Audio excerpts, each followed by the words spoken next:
Hello guys, welcome to conceptual. तो आज हम पीएसएल यानी कि प्रायोरिटी सेक्टर लेंडिंग के बारे में जानेंगे। प्रायोरिटी सेक्टर लेंडिंग ये आरबीआई का एक टूल है जिसके थ्रू उसने बैंक्स पे कुछ लिमिटेशंस रखी हैं। बैंक्स पे लिमिटेशंस क्या है कि वो जितना उनका लोन आता है उसका 40% जो है कुछ प्रायोरिटी सेक्टर्स पर प्रायोरिटी सेक्टर्स को 40% लोन देंगे। वो प्रायोरिटी सेक्टर्स कौन कौन से हैं? Weaker sections, SC/ST, women, ETC, agriculture, MSME और FPOs, फूड प्रोसेसिंग ऑर्गेनाइजेशंस और रिन्यूएबल एनर्जी प्रोजेक्ट्स।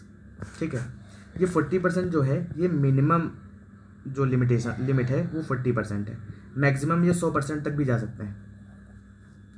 ठीक, और जो बैंक्स हैं वो इनडायरेक्ट लोन भी इन प्रायोरिटी सेक्टर्स को दे सकता है। कैसे?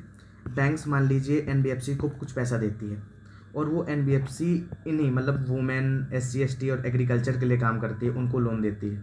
ठीक है, तो ये अगर लोन प्रायोरिटी सेक्टर्स को देते हैं तो बैंक्स की जो लिमिट है कि 40% आपने प्रायोरिटी सेक्टर्स को देना है वो फुलफिल मानी जाती है।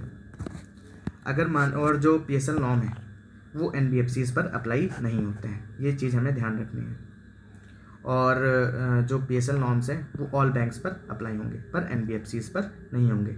यहाँ पे एक चीज़ और ध्यान रखने वाली है, NBFC जो डिपॉजिट लेते हैं उन पे हमारे PSL नॉर्म्स अप्लाई होंगे। ठीक है,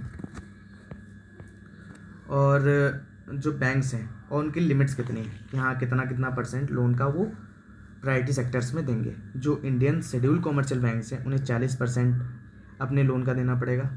फॉरेन बैंक्स जो कि इंडिया में उन्हें भी 40% अपने लोन्स डिपॉजिट का देना पड़ेगा। रीजनल रूरल बैंक्स को 75% देना पड़ेगा। स्मॉल फिनांस बैंक्स को भी 75%, अर्बन कोऑपरेटिव्स को 75%, पर रूरल कोऑपरेटिव्स को कुछ भी नहीं लिमिटेशंस दी गई हैं। ये चीज़ हमें ध्यान रखनी है। मान लीजिए अगर बैंक्स जो हैं वो PSL कोटा कंप्लीट नहीं कर पाते हैं तो उन पर पनिशमेंट रखी जाएगी।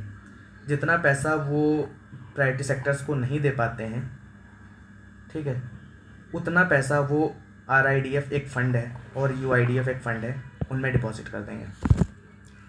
एक और तरीका निकाला गया कि कैसे बैंक्स अपने PSL कोटा को कंप्लीट कर सकें।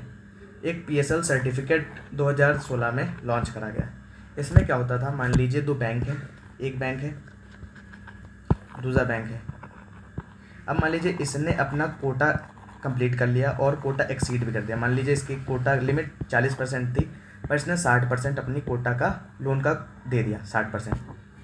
अब जब इस बैंक ने 60% दिया और जो ये वाली बैंक थी इसने अपना 20% ही दिया, अब 20% का शॉर्टफॉल है इसके पास, तो ये बैंक क्या करेगा, इस वाले बैंक से 20% ले लेगा और अपना 40% कोटा कंप्लीट कर लेगा।